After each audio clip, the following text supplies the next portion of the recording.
दोस्तों नमस्कार। जय हिंद जय भारत। नाम रमेश सिंह, ठगी पीड़ितों की आवाज़ संगठन का राष्ट्रीय अध्यक्ष, संगठन का संस्थापक। आज फिर आप लोगों के बीच में उपस्थित हुआ हूँ। और उपस्थित होने के साथ साथ देखा जाए, जहाँ हिंदुस्तान में विभिन्न चिटफंड कंपनियों एवं क्रेडिट कोऑपरेटिव सोसाइटी, जिसमें बहुत सारी कंपनियों क्रेडिट कोऑपरेटिव सोसाइटी के पूरे भारत में देखा जाए, संपूर्ण भारत में 42 करोड़ पीड़ित जमा करता हैं और वो आज अपने पैसे के लिए दर दर भटक रहे हैं। हमारी सरकार और सरकार की एजेंसी और अथॉरिटी केवल जनता को मूर्ख बना रही है और एजेंसियां केवल फॉर्मेलिटी पूरा करती हैं, बैठे बैठे सारी रिपोर्ट बना देती हैं, बैठे बैठे सारी जांच कंप्लीट कर लेती हैं और बैठे बैठे ही, चाहे न्यायालय हो चाहे मुख्यमंत्री योगी आदित्यनाथ जी को हो, उत्तर प्रदेश में केवल फर्जी रिपोर्ट बना के भेज देती हैं।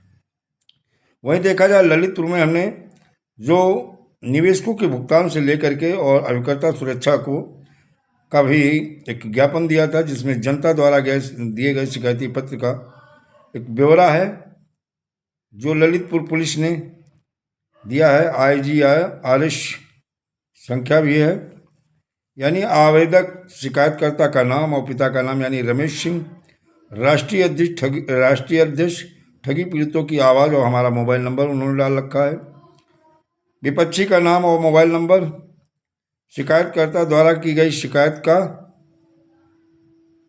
संक्षिप्त विवरण, यानी एजेंट का उत्पीड़न करने के संबंध में कि अभिकर्ताओं का जो उत्पीड़न किया जा रहा था उसके संबंध में जांच करने वाले अधिकारी का नाम और पद। ये निरीक्षक हैं वीरेंद्र यादव, थाना कोतवाली, ललितपुर कि उन्होंने अपना मोबाइल नंबर भी डाल रखा है। जांच का सारांश है, महोदय निवेदन है कि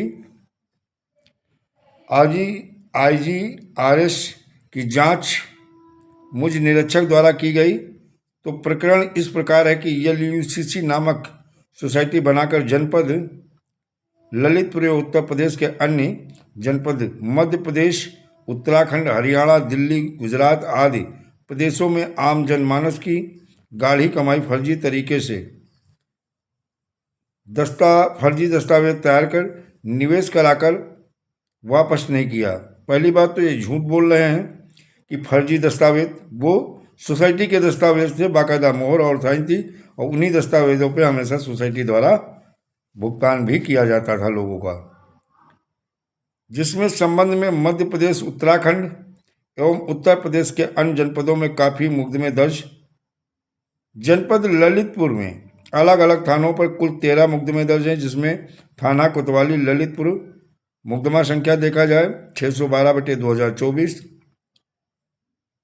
647/24, 686/24, 667/24,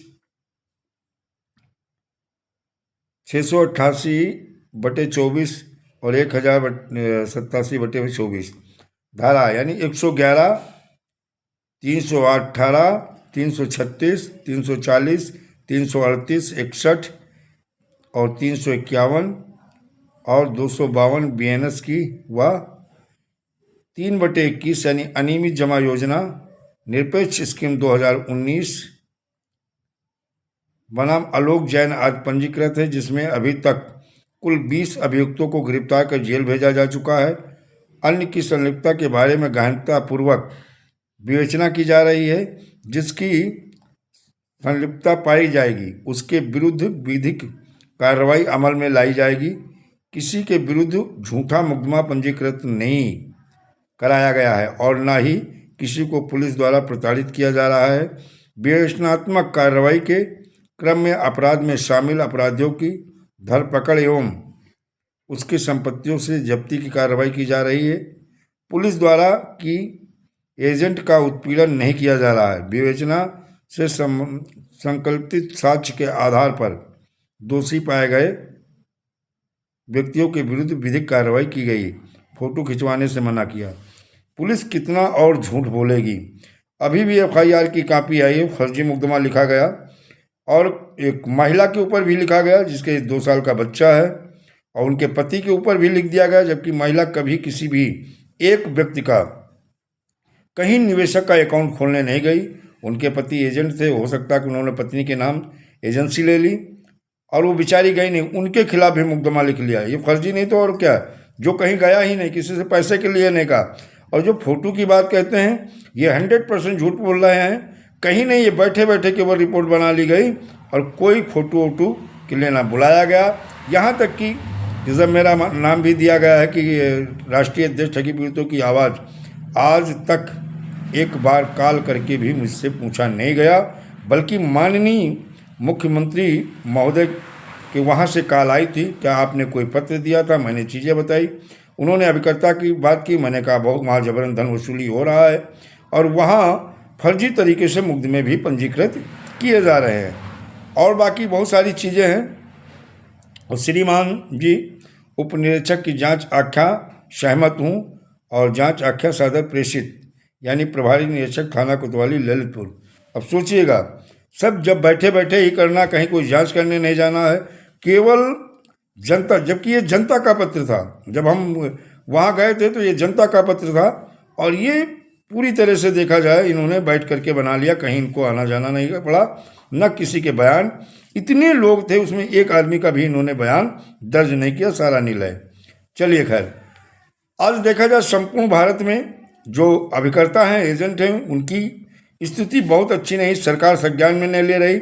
लगातार हम पत्राचार करें, चाहे सेंट्रल रजिस्ट्रार को हो, चाहे प्रधानमंत्री को हो, चाहे मुख्यमंत्री को हो, चाहे आपके जो एजेंसी अथॉरिटी हैं, वित्त मंत्री हों, सबको, DGP, director general of police और वर्ष के जो सक्षम अधिकारी, इनको काफ़ी पत्राचार कर रहे हैं, लेकिन ये लोगों ने आँख बिल्कुल बंद कर ली है, कान से बहरे हो गए हैं सुनने और देखने। इनको केवल वही दिखाई देता है जो वो देखना चाहते हैं, ना तो पीड़ितों की पीड़ा दिखाई दे रही है, ना लोगों का पलायन दिखाई पड़ा। अरे अभी जब ललितपुर वास्तु अगर सही ढंग से जांच करा ली जाए, सैकड़ों परिवार अपना घर द्वार छोड़ करके पलायन कर चुके हैं और इसके वजह से निवेशक भी परेशान है कि अब उन्हें जानकारी कौन देगा, अब उनके भुगतान के दावे कौन कराएगा, जिससे ये बार बार फर्जी बोलते हैं। शायद इनको अकल कब आएगी मुझे पता नहीं है। जो वहीं पर सेंट्रल रजिस्ट्रार बताता कि ये हमारे वहाँ रजिस्टर्ड है और उन्होंने अंतिम नोटिस भेजी, उसमें उन्होंने दर्शाया है। तो यही चीज़ें है, या तो सरकार की सेंट्रल रजिस्ट्रार झूठा है और या फिर पुलिस झूठी है। अब इन दोनों को जानकारी लेने के लिए एक RTI लगाएंगे दोनों को कि सही कौन है और झूठा कौन है।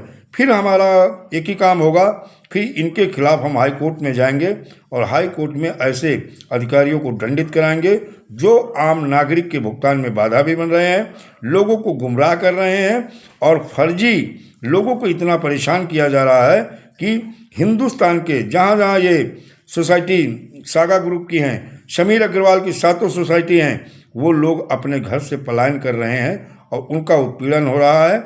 और यहाँ तक कि जो पीड़ित जमा करता है वो अपने पैसे के लिए दर दर भटक रहा है, उसके सामने कुछ दिखाई नहीं दे रहा है। देखिए, देखा जाए सेना हमारा अपना पूरा काम कर रही है, सरकार की कुछ ऐसी एजेंसी हैं जो अपनी ईमानदारी के साथ काम नहीं कर रही। इस वजह से आम नागरिक के साथ, आम जनमानस के साथ ये स्कैम हो रहे हैं। ये सारे पुलिस वाले कहाँ सो गए थे, ईडी कहाँ सो गई थी, CBI कहाँ गई, इनकी जांच एजेंसियाँ क्या कर रही थी जब जनता, आम जनमानस से इस तरह के स्कैम हो रहे थे या इस तरह का पैसा लिया जा रहा था, तब ये कहाँ मर गए थे, तब इनको कहाँ नहीं। तब तो हमें लगता है कि कहीं ना कहीं सरकार की नीयत से लेकर के सरकार की एजेंसी और इन अथॉरिटी पे उंगली ही नहीं उठती। पूरा पूरा आरोप लगता है कि इन्हीं लोगों के माध्यम से, इन्हीं लोगों के संरक्षण में हिंदुस्तान के सीधे साधे भोले भाले नागरिकों को योजनाबद्ध तरीके से बारी बारी लूटा गया है। और अभी बहुत सारी सोसाइटी, बहुत सारी ऐसी कंपनियां चल रही जिनके माध्यम से आम नागरिक, आम जनमानस को लूटा जा रहा है और इनकी एजेंसी, इनकी अथॉरिटी, इनकी पुलिस केवल मलाई खा रही है। और वास्तविक में अगर जांच की जाए तो बहुत सारे ऐसे पुलिस अधिकारी भी इसमें देखे गए हैं जिनके फोटो भी बहुत सारे लोगों के हैं जो फीता काटते हुए, ब्रांच की ओपनिंग कराते हुए और 26 जनवरी से लेकर के उन त्योहारों पर यह सलामी देते हुए इन सोसाइटियों को सलाम करते हुए देखे गए हैं। ऐसे अधिकारियों के ऊपर भी कार्रवाई होनी चाहिए। लेकिन हमारा संगठन निरंतर नज़र भी बनाए है निवेशकों को भुगतान के लेकर के उस लेटर का भी इंतजार है जो सेंट्रल रजिस्ट्रार ने सोसाइटी को लिखा है, और जल्द ही कोई ना कोई ऐसा मार्ग निकलेगा क्या, निकाला जाएगा और सरकार को घेरा नहीं जाएगा, बाध्य कर दिया जाएगा और हर पीड़ित जमाकर्ता का एक एक पैसा विद इंटरेस्ट और ब्याज समेत दिलाया जाएगा। दोस्तों, जय हिंद, जय भारत, वंदे मातरम।